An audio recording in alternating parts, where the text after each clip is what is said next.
Bonjour, c'est Florent Fusier, on est sur le podcast Pilote ta vie et c'est la séquence 110 et aujourd'hui on va continuer sur la séquence d'hier. On parlait de l'état désiré, on est en train de se dire que justement pour passer de l'autre côté, pour changer de l'autre côté de la rive, changer de rive, voilà, passer de l'autre côté de la rivière, du coup c'est important d'avoir une certaine formulation de ses objectifs et que l'état désiré est très important. En gros c'est le GPS, où est-ce que je veux arriver. Et que si on se loupe déjà là-dessus, on va soit rester sur place, soit même reculer, et c'est pas comme ça qu'on va pouvoir vraiment avancer. Donc on avait vu déjà le premier critère de formulation d'un objectif efficace. Donc là je vais te redonner un peu les critères importants, les choses qui sont importantes pour définir efficacement un objectif, que ce soit personnel ou professionnel, peu importe. On va pas aller trop dans des choses compliquées évidemment, mais je vais te donner les points clés, les grandes lignes, et après si tu veux approfondir tout ça, de toute façon tu peux trouver sur mon académie Neuroactive ACTIV, pour Active, tout simplement. Neuroactive Academy, des formations gratuites que tu peux récupérer, des formations payantes qui sont des e-learning complets de formation en PNL, donc où tu as les outils de la PNL. Donc il y a tout ça qui est expliqué dedans. Donc soit dans du contenu gratuit, soit dans le contenu payant où tu vas trouver justement des formations complètes en PNL. Tu vas pouvoir approfondir tout ça si tu as envie. Et tu peux aussi te contenter juste des podcasts. Voilà, c'est comme tu veux. En tout cas, ça dépend aussi jusqu'où tu veux pouvoir aller dans le changement et dans les outils que tu vas apprendre. Donc simplement, et encore une fois, du coup, on était sur l'état désiré. Donc où est-ce qu'on veut aller ? Parce qu'on l'a dit et je le redis, l'énergie s'écoule là où va notre attention. Donc ça dépend où est-ce qu'on met notre attention. Donc l'idée, c'est de mettre notre attention sur nos objectifs. Si on est focus sur les objectifs, c'est là qu'on va pouvoir avancer. Donc pour ça, première chose, formuler de manière affirmative. C'est-à-dire qu'on va surtout éviter les formulations comme ne pas, ne plus, moins ceci, moins cela. Alors il y a un truc aussi, une exception, qui est... c'est bien que j'en parle maintenant, tu vois, je vais t'en parler maintenant parce que c'est des trucs qui peuvent te planter aussi. Par exemple, il y a des termes que le cerveau, l'inconscient ne traitera jamais de manière efficace. C'est par exemple perdre quelque chose. Quand on dit je voudrais perdre 20 kilos, perdre 10 kilos, perdre 2 kilos, perdre ceci, cela, ça marche pas. Parce que foncièrement, intrinsèquement, on n'a pas envie de perdre quelque chose. Donc encore une fois, c'est pas une formulation négative de ne pas, je voudrais ne plus grossir ou ne plus prendre des kilos ou ne plus avoir ces kilos en trop. Ça, tu vois, tu te mets dans le mur là. Déjà, tu focalises sur ne pas penser l'éléphant rose. Donc ça, on l'a vu dans le podcast précédent, ça marche pas. Mais même perdre X kilos, ça marchera plus difficilement aussi. Donc l'idée, c'est qu'est-ce que tu veux à la place ? Si par exemple, tu veux perdre, 4 kilos et que ça te permet d'arriver à ton poids de forme, dans ce cas, l'objectif, c'est quoi ? C'est atteindre mon poids de forme, atteindre et maintenir mon poids de forme. Est-ce que tu vois la différence à l'intérieur ? Tu fermes les yeux, même si ça ne te concerne pas, le poids, tout ça, on s'en fout. C'est juste pour l'exercice, pour que tu comprennes l'importance de ça. Si tu vas à l'intérieur de toi, tu dis, ok, objectif, c'est de perdre X kilos, par exemple, de perdre tel truc. Comment tu te sens ? Ça fait quoi ? Maintenant, tu vas à l'intérieur de toi, tu dis, l'objectif, c'est d'atteindre et de rester à mon poids de forme. Qu'est-ce que ça fait à l'intérieur ? Tu vois la différence au niveau de ton ressenti ?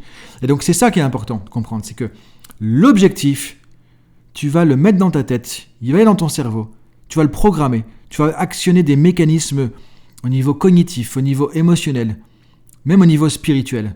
Et tout ça, on en parle dans les formations PNL, dans les choses comme ça. On va parler un peu dans le podcast aussi.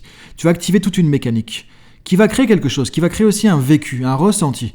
Ce ressenti, tes émotions, ce que tu vas ressentir par rapport à ton objectif, comment tu vas l'incarner au quotidien, comment tu vas le vivre, comment tu vas le porter, comment tu vas le ressentir. Tout ça, ça va faire que soit tu vas avancer, soit tu vas rester sur le carreau, soit tu vas rester sur la ligne de départ, soit tu vas te retrouver là-bas et que tu vas faire comme le lapin du Duracell, tu vas courir, avancer, et que tu vas y arriver à ce foutu objectif, tu vas le gagner, tu vas l'atteindre. Et même parfois plus loin que ce que tu pensais. Et pour ça, c'est important de programmer ton cerveau. Le langage programme le cerveau. Donc selon comment tu vas formuler, comment tu vas imaginer, comment tu vas visualiser, comment tu vas penser à ton objectif. Parce que ça, tu vas le faire consciemment ou inconsciemment. Tu n'as peut-être pas conscience de ça. Mais tu visualises ton objectif, tu vas le penser, tu vas le visualiser, tu vas te projeter. Et selon comment tu vas le faire, ça va t'impacter et tu vas pouvoir y arriver ou pas. Et ça commence par déjà le langage, comment tu l'as formulé, comment il est construit. Et selon comment on construit un objectif, en fait, on a toutes les chances ou pas déjà dès le départ d'y arriver. Donc les points clés pour l'objectif, c'est quoi ? Déjà la formulation de départ. Donc formulation affirmative, tu vois, atteindre mon poids de forme plutôt que ne pas ou plutôt que perdre X kilos.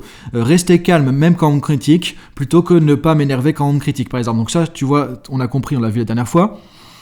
Maintenant, quoi d'autre ? C'est important que l'objectif aussi soit précis, spécifique. Et plus ton objectif est précis, plus tu peux te faire une image de exactement ce que tu veux. Et plus tu dis à ton cerveau, c'est ce truc-là. La cible, elle est là. Sinon, c'est comme si tu faisais du tir à l'arc et t'as ton arc, t'as ta flèche, mais tu vois pas bien la cible. Il y a du brouillard, donc tu vas tirer ta flèche. Bah non, tu vas pas tirer ta flèche parce que tu te dis s'il y a un gars qui passe, boum, je vais pas planter un gars qui est en train de passer, un promeneur, alors que je sais pas où il y a ma cible. On va pas tirer, on va pas le faire, on va hésiter, on va pas savoir, on va avancer un peu mais pas trop. Donc tu vas tendre ton arc, tu vas tirer, hop, je suis prêt. Ah mais est-ce que la cible est bien là ? Je vois pas, c'est pas très clair. Et du coup t'avances pas. Donc l'objectif doit être clair, net et précis. Et donc pose-toi la question, qu'est-ce que je veux précisément obtenir par exemple ? Et c'est là que le questionnement de la PNL est vraiment magique. Alors ça, tu trouves dans des formations sur la Neuroactive Academy, le questionnement le langage, en fait, maîtriser la précision du langage. C'est te demander, par exemple, si... alors, je te donne un exemple. Moi, j'ai pas mal de gens que j'accompagne aussi. Alors, moins maintenant, mais je l'ai fait pendant pas mal d'années. J'ai formé des coachs de A à Z et je les ai aidés à lancer leur business, lancer leur activité. Ce qui n'est pas forcément évident, mais qui est faisable, justement, quand on a les bons outils. Mais déjà, ça commence par savoir qu'est-ce qu'on veut. Moi, quand quelqu'un me disait, moi, je voudrais lancer mon activité. Ok, mais ça veut dire quoi, lancer ton activité ? Ça veut dire quoi, lancer ton activité ? Donc la première question, c'est la précision. Et deuxième question, c'est comment tu sauras que tu as atteint ton objectif ? Des indicateurs de réussite. Si tu n'as pas ces foutus indicateurs de réussite, tu ne pourras pas y arriver. Donc les deux questions fondamentales à te poser après, c'est qu'est-ce que je veux précisément et comment je saurai que j'ai atteint l'objectif ? Si ton objectif, c'est lancer ton activité, comment tu sauras que tu l'as lancé ? Ça veut dire quoi, lancer ton activité ? Est-ce que c'est être inscrit dans les entreprises ? Est-ce que c'est avoir ton premier client ? Et les gens souvent me disaient, oui, c'est avoir assez de clients. Mais c'est quoi assez de clients ? Comment tu sauras que tu as assez de clients ? Ah bah assez pour en vivre. Comment tu sauras que tu as assez de clients pour en vivre ? C'est quoi avoir assez de clients pour en vivre ? Il en faut combien concrètement ? Est-ce que tu as pensé à tout ça ? Si tu n'as pas d'objectif précis, en gros, tu fais une incantation, dis j'aimerais avoir plus du bonheur, par exemple, et ça ne marche pas. Donc, être précis, mais même dans les comportements, je voudrais par exemple être plus serein face à la critique. Ça veut dire quoi, être plus serein face à la critique ? Concrètement, comment tu sauras que tu es plus serein face à la critique ? Ça peut être ton ressenti, ça peut être ton attitude, ça peut être ton comportement, ça peut être ce que tu vas dire. Comment tu vas le dire ? Bah tiens, au lieu de crier, je vais parler posément, calmement. Ok, ça tu peux le définir. Et quand tu définis ça avec ce niveau de détail, là tu as ton arc, tu tends ta flèche et boum, tu peux lâcher la flèche dans la cible parce que tu vois la cible. Sinon, tu vois même pas ta cible. Et là, c'est foutu. Et ça, c'est tout bête. Je veux dire, tiens, Florent Fusier, il n'invente pas les trucs mirobolants. C'est tout simple, c'est tout bête. Mais par contre, ça peut dire que ça marche. Et que la plupart du temps, et encore une fois, même quand je vois des coachs expérimentés, la plupart du temps, je dis, mais c'est juste pas possible. Encore une fois, c'est pas un jugement de valeur. C'est pas un jugement. La plupart du temps, les objectifs ne sont pas encore assez précis, assez spécifique. Vaut mieux que tu aies un objectif très précis, que tu aies plusieurs objectifs après au fur et à mesure, qu'un truc usine à gaz compliqué, mais auquel tu vois clairement ta cible. Dis-toi, si je vois pas clairement ma cible, si je ne dis pas exactement à mon guide où est-ce que je veux aller, je vais aller nulle part. Ou en tout cas, je n'irai pas à destination, je n'irai pas là où je voulais aller au départ. Donc c'est important de penser à ça, de préciser. Donc comment tu sauras que tu as atteint l'objectif ? Ça, c'est ce qu'on appelle les indicateurs de performance aussi. C'est hyper important de savoir comment tu pourras le mesurer concrètement. Qu'est-ce qui te montrera que tu as atteint l'objectif ? Une fois que tu as fait ça, l'objectif doit être sous ta responsabilité aussi. De qui dépend l'atteinte de ton objectif ? Ça, c'est vraiment important aussi d'y penser. Tu vois, de qui dépend l'atteinte de l'objectif ? Si ton objectif dépend des autres, et pas forcément de toi, tu ne pourras pas non plus l'atteindre facilement. Même pas forcément du tout. Donc c'est important de savoir aussi de qui dépend l'atteinte de l'objectif. Est-ce que ça dépend vraiment de moi ou est-ce que ça dépend d'autres personnes ? D'événements, de situations, de trucs que je ne maîtrise pas. On revient au podcast de départ. Qu'est-ce qui est sous ton contrôle ? Qu'est-ce qui n'est pas sous ton contrôle ? Ça, c'est important. Donc, si ton objectif implique d'autres personnes, c'est voir quelle est ta part à toi et de mettre ton objectif sur ce qui te concerne toi, ce que tu peux changer, c'est-à-dire tes pensées, tes émotions, tes comportements. Si ça dépend des autres, ce n'est pas ton objectif à toi. Ensuite, c'est que l'objectif soit timé dans le temps. Si tu n'as pas de timing, il n'y a pas d'objectif.